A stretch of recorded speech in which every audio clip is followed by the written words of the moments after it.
오늘 이 시간 우리에게 주시는 하나님 말씀 함께 보시겠습니다.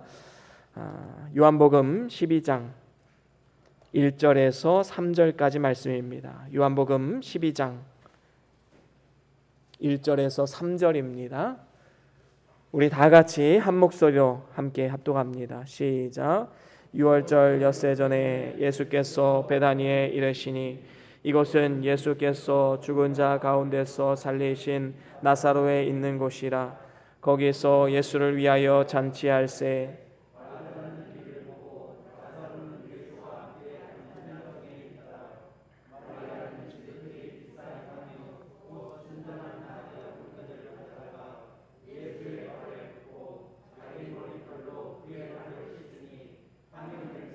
집에 가득하더라. 아멘. 우리 다 같이 말씀들과 함께 선포합니다. 시작. 주의 말씀은 내 발의 등이요 내 길의 빛이 되십니다. 주여 말씀하옵소서. 주의 종이 듣겠나이다. 아멘. 오늘은 요한복음 12장 1절에서 3절 말씀으로 예수님을 사랑한다면 이란 제목으로 함께 말씀을 나눠보기를 원합니다. 아이들이 자라나다 보면 어느덧 사춘기를 맞이하게 되지요. 마냥 어렸을 때에는 사주는 옷 다 잘 입고 심지어는 얻어다 입혀도 아이들 잘 입었습니다. 그런데 시간이 좀 지나면서 아이들이 이제 브랜드를 찾기 시작하지요. 유명한 브랜드. 그러다가 이제 사춘기에 접어들게 되면 부쩍 이제 외모에 관심을 두기 시작합니다. 거울 보는 시간이 늘어나지요. 나갈 때가 되면 이 옷 저 옷 하나하나 입어보면서 거울에 비춰봅니다. 머리 스타일에도 굉장히 신경을 쓰지요. 무슨 신호일까요? 사랑하는 사람, 좋아하는 사람이 생겼다는 신호입니다. 여러분, 좋아하는 마음, 사랑하는 마음 감출 수 있을까요? 없을까요? 절대로 감출 수가 없습니다.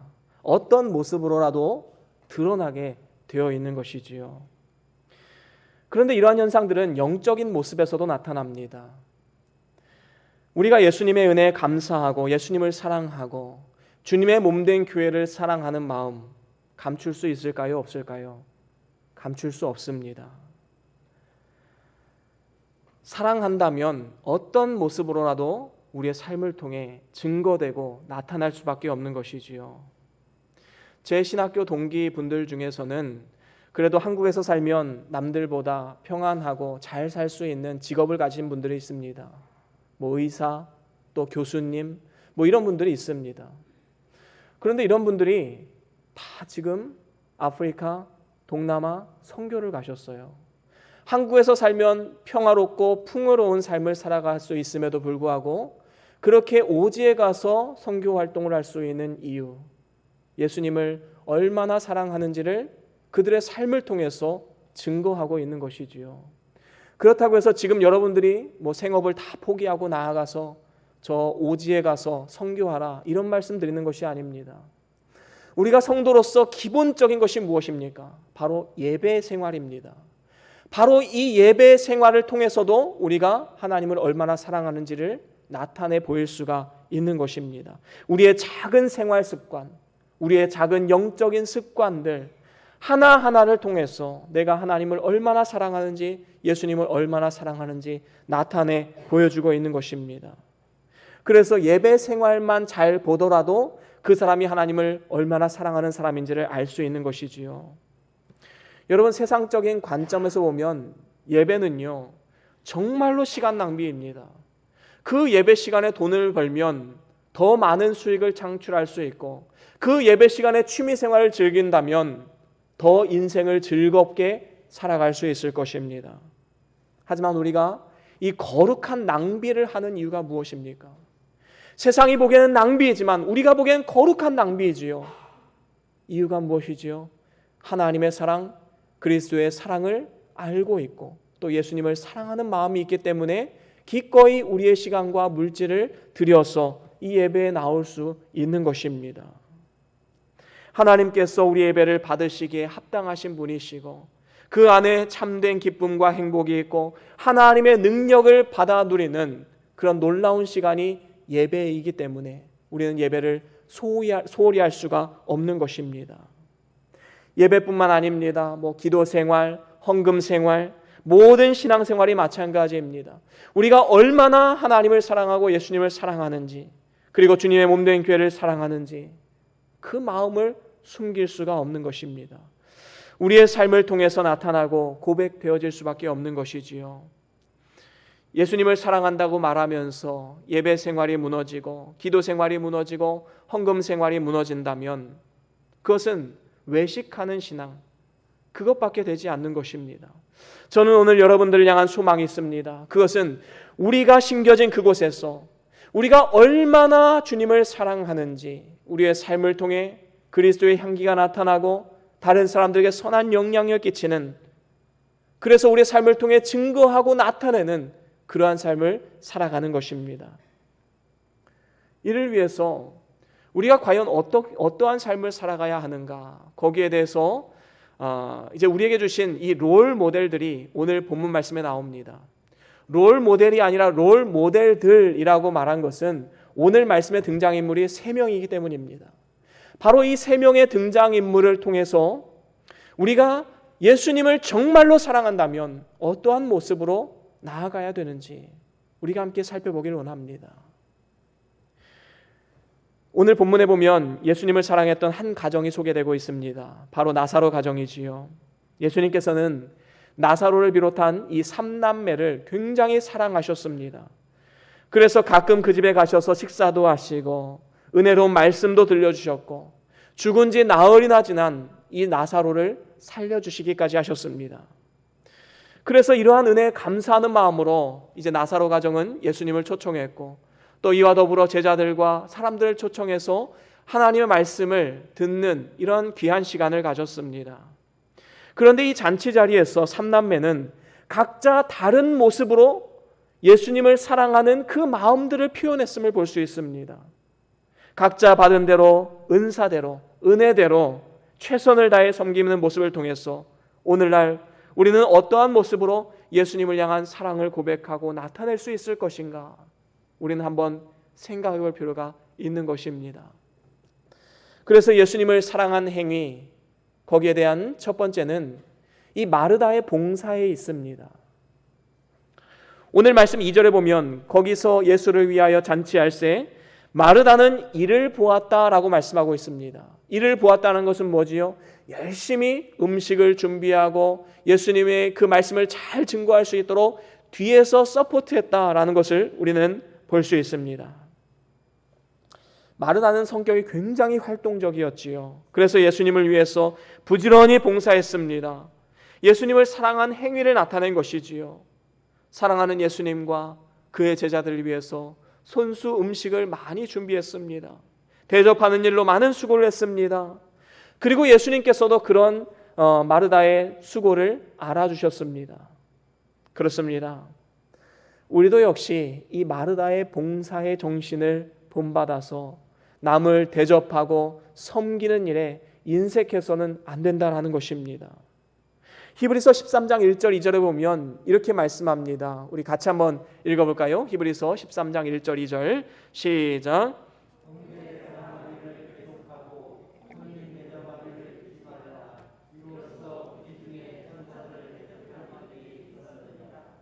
아멘. 그렇습니다.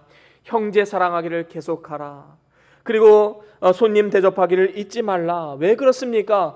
부지 중에 천사를 대접하는 그러한 일들이 있었다. 바로 아브라함을 말하는 것이지요. 여러분, 우리의 섬김의 대상이 누구입니까? 변장하고 찾아오신 예수님입니다. 그 사람 그 자체를 섬김의 대상으로 보면 섬기기 싫을 때도 있습니다. 저 사람이 나보다 더 잘 사는데, 저 사람이 나보다 더 잘 나가는데 내가 굳이 섬겨야 할 이유가 뭐가 있지? 여러분, 하지만 그 섬김의 대상이 변장하고 찾아오신 예수 그리스도다라고 한번 생각해 보십시오. 부지 중에 찾아오신 천사들이라 생각해 보십시오. 우리가 대접하고 섬기지 않을 이유가 어디 있습니까? 인색할 이유가 어디 있습니까? 자원하는 마음으로, 기쁜 마음으로 섬김을 감당할 수 있을 것입니다. 그래서 우리 주님께서 뭐라고 말씀하셨습니까? 누구든지 제자의 이름으로 소자에게 냉수 한 잔을 주는 것도 결단코 상을 잃지 아니하리라 말씀하셨습니다. 이 작은 행위조차도 하나님은 기억하시고 상급을 주시겠다 약속하셨습니다. 사르밧 과부는 엘리야에게 마지막 남은 떡을 제공함을 통하여서 3년 6개월이라는 이 기근의 기간 동안에 떡이 떨어지지 않는 이러한 놀라운 하나님의 역사를 경험할 수 있게 되었습니다. 하지만 우리가 여기에서도 한 가지 조심해야 될 것이 있지요. 오늘 본문의 마르다가 예수님을 사랑해서 대접한 것까지는 좋았습니다. 하지만 너무 여러 가지 많은 음식을 준비하다 보니까 분주했지요. 하나님 말씀을 제대로 듣지 못했습니다. 이것은 그녀의 실수였지요. 뿐만 아니라 말씀을 사모하며 잘 듣고 있는 동생 마리아를 탓하면서 자기의 일을 도와주지 않고 예수님 말씀만 듣고 있다고 불평하는 것, 분명한 실수였습니다. 하지만 그럼에도 불구하고 예수님께서도 마르다를 나쁘다고 평가하진 않으셨습니다. 왜냐하면 마르다는 자신이 예수님을 사랑하는 그 마음을 최선을 다해서 표현했기 때문인 것이지요. 하나님의 영광을 위해서 쓰임받는 모양은 다 다릅니다. 각자 받은 은사가 다르고 재능이 다르고 성품이 다르기 때문에 마르다는 마르다 나름대로 섬김과 봉사를 통해서 예수님께 사랑을 고백한 것이고, 마리아는 희생을 통해서 그의 사랑을 고백한 것입니다. 만약에 마르다가 없었다면 예수님을 비롯한 제자들과 그 수많은 사람들을 어떻게 음식을 먹일 수가 있었겠습니까? 다만 예수님께서 말씀하시는 것은 무엇이든지 지나쳐서는 안 된다라는 것입니다. 모두가 다 하나님을 위한 것이고 주를 위한 것이지만 한쪽으로 너무 치우쳐버리면 그것은 잘못된 것으로 갈 수밖에 없지요. 다른 한쪽이 소홀해질 수밖에 없습니다. 교회 일을 한다고 해서 교회에서 거의 살다시피 하면서 가정을 등지는 사람들, 잘못된 것이지요. 가정일이나 직장일이나 취미생활을 한다고 교회 일을 완전히 소홀히 하는 것, 이것도 역시 잘못된 것입니다. 우리는 균형이 필요합니다. 교회도 마찬가지이지요. 어떤 교회는 해외 선교, 무조건 다 해외 선교에만 시간과 물질을 투자하는 교회들이 있습니다. 여러분, 해외 선교만 선교입니까? 국내 선교도 있고 또 우리 주변에 이웃들도 있습니다. 이 둘 사이의 균형이 맞지 않으면 하나님의 온전한 기쁨이 될 수 있는 교회가 될 수가 없습니다. 어떤 교회는 또한 은사주의 아니면 사회 변혁, 이것을 위해서 막 주창하면서 교회의 방향을 설정하는 교회들도 있습니다. 물론 은사주의나 사회 변혁이 중요하지 않은 것은 아닙니다. 하지만 이것을 너무 강조하다 보면 진리의 말씀이 선포되는 것이 소홀해질 수밖에 없습니다. 이것은 하나님이 기뻐하시는 교회가 될 수가 없는 것이지요. 우리는 언제나 균형이 중요합니다. 지나치지 않고 적당히 하나님의 기쁨을 위해서 최선을 다하는 것이 우리에게 필요한 것이지요. 섬김과 봉사 그 자체는 너무나도 좋은 것이고 또 의미 있는 것이고 하늘의 상급을 쌓는 길임을 우리는 반드시 기억해야 합니다. 정말로 예수님을 사랑한다면 심겨진 그 자리에서 봉사와 섬김의 삶을 살아가십시오. 교회에서뿐만 아니라 가정에서도, 직장에서도, 이 사회 가운데서도 우리는 마르다와 같이 열심히 분주하게 주의 일을 감당하는 삶이 되어야 하는 것입니다. 저와 여러분들이 주님의 몸된 교회를 위해서, 그리고 우리가 심겨진 작은 세상을 위해서 아름다운 섬김의 삶, 봉사의 삶을 살아감을 통하여서 우리가 예수님을 얼마나 사랑하는지를 우리의 삶의 향기를 통해 나타낼 수 있는 그러한 축복의 삶이 다 될 수 있기를 주의 이름으로 간절히 축원합니다. 그런가 하면 두 번째로는 나사로의 전도에 있습니다. 나사로는 그의 삶을 통해서 하나님의 살아 역사하심을 증거했습니다. 예수님을 항상 따라다니면서 보좌하면서 예수님의 그 능력을 선포하며 삶을 통해 그 능력을 나타날 수 있게 되었지요. 오늘 본문 말씀 2절 마지막에도 뭐라고 말씀합니까? 나사로는 예수와 함께 앉은 자 중에 있더라. 여러분, 이 말씀을 왜 성경에 기록하셨을까요? 나사로가 그 자리에 있는 것을 알지 못하는 사람이 있었을까요? 중요한 것은 나사로가 그 자리에 있었다.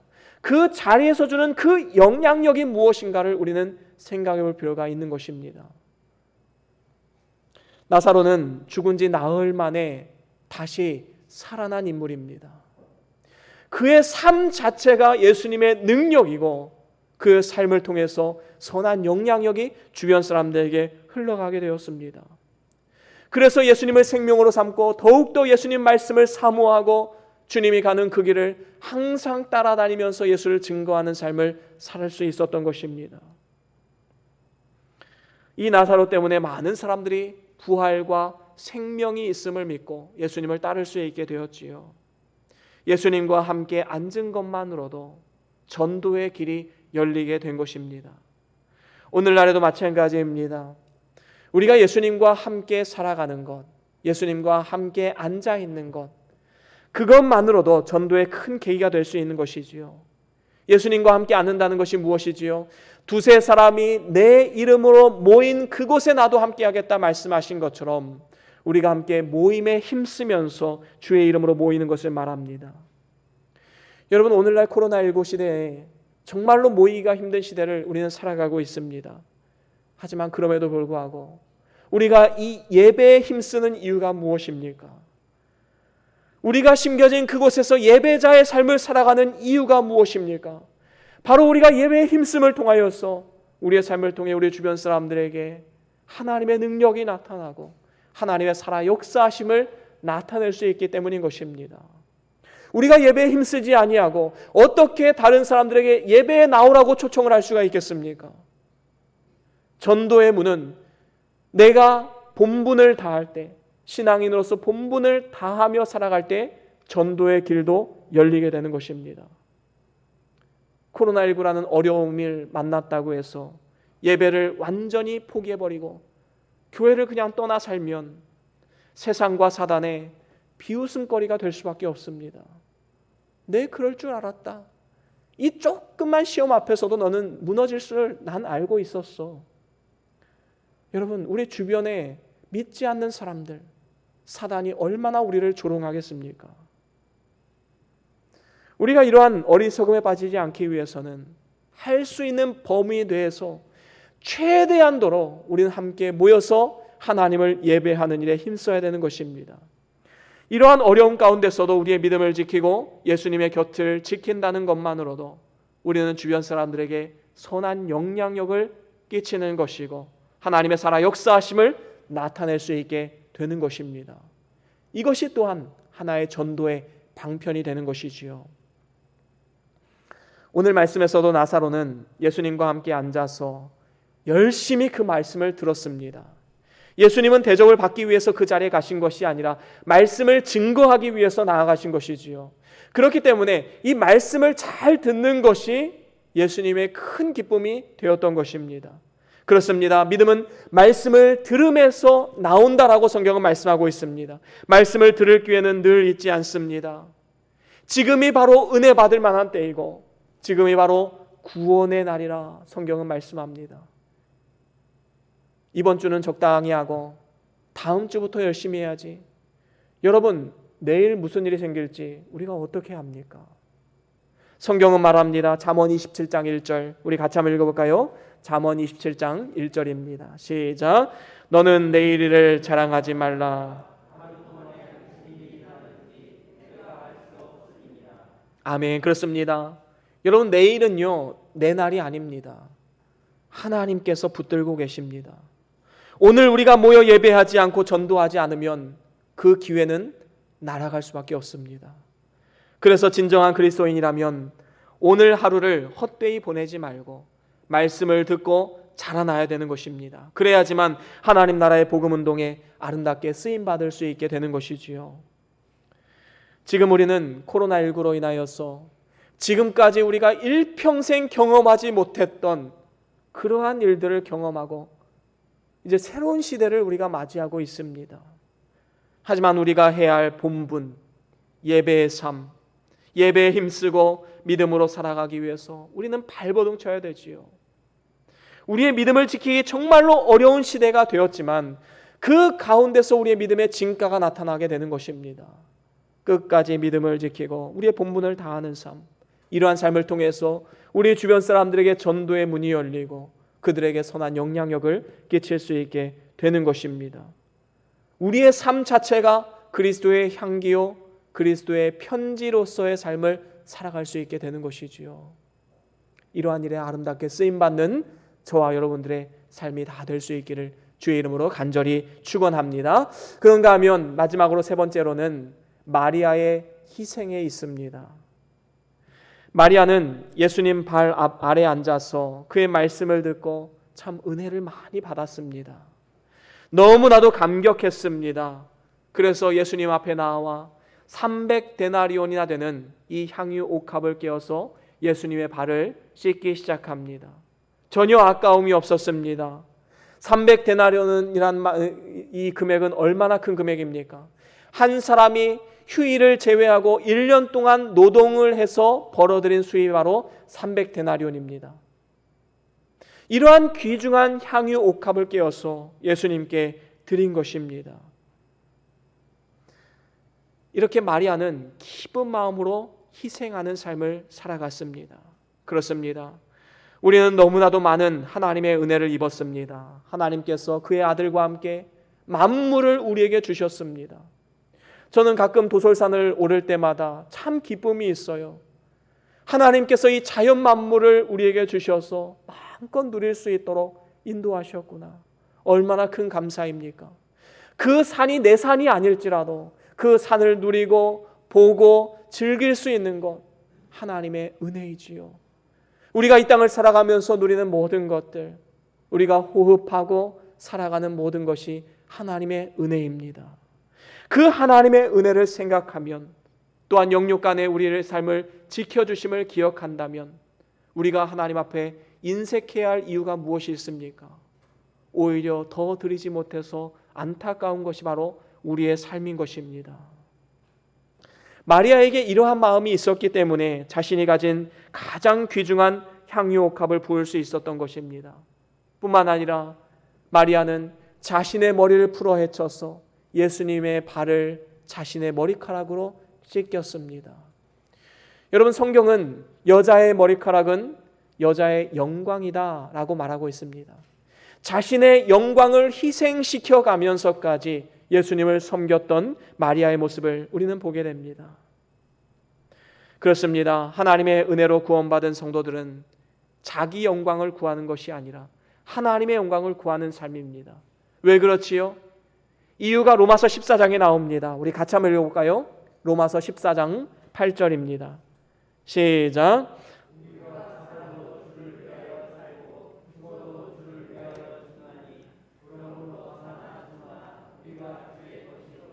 아멘. 그렇습니다. 우리가 사는 것도 주를 위하여, 우리가 죽는 것도 주를 위하여, 우리가 사나 죽으나 오직 주를 위하여 하는 것이 바로 우리의 인생입니다. 그렇기 때문에 우리는 먹든지 마시든지 다 하나님의 영광을 위하여 하라 말씀하신 것처럼 우리는 우리 자신의 영광이 아니라 하나님의 영광을 구하는 삶을 살아가야 됩니다. 우리의 삶 가운데 무언가 잘된 일도 하나님의 은혜입니다. 하나님께 영광을 돌려야 합니다. 그래서 우리는 하나님 앞에, 그리고 주님의 몸된 교회를 향해서, 또한 우리가 심겨진 작은 세상 속에서 희생하는 삶을 살아갈 수 있게 되는 것이지요. 정말로 자기 자신을 희생하는 그 사람이 가정에 있으면 그 가정이 천국이 됩니다. 정말로 희생하는 사람이 한 사람이 교회에 있으면 그 교회는 너무나도 행복한 교회가 됩니다. 정말로 자신의 삶을 희생할 수 있는 한 사람이 여러분들이 심겨진 그 공동체 가운데 있다면 그 공동체는 아주 즐거운 공동체가 될 수밖에 없습니다. 반면에 삶이 지옥 같은 이유는 무엇입니까? 서로 다 섬김만 받으려고 하기 때문이 아닙니까? 남에게 희생만을 강요하고 자기 자신은 그 섬김을 누리려 하기 때문에 삶이 지옥 같은 것이 되는 것이 아니겠습니까? 내가 속한 공동체는 왜 아무도 희생하는 사람이 없지? 왜 섬기는 사람이 없지? 여러분, 불평하지 마십시오. 우리 자신으로부터 시작해야 됩니다. 나로부터 시작하면 우리 가정이 변화될 것이고, 교회가 변화될 것이고, 우리가 속한 공동체가 변화될 것입니다. 우리가 진정으로 하나님의 은혜에 감사하는 사람이라면 그리스도를 본받아서 낮아지고 희생하는 삶을 살아가야 합니다. 그래서 우리가 속한 공동체에서 어떻게 하면 내가 섬길 수 있을까? 어떻게 하면 내가 희생할 수 있을까? 이 고민을 하면서 우리는 나아가야 마땅한 것이지요. 우리 주님께서도 이렇게 말씀하셨습니다. 마태복음 20장 28절입니다. 우리 같이 한번 읽어보겠습니다. 시작. 인자가 온 것은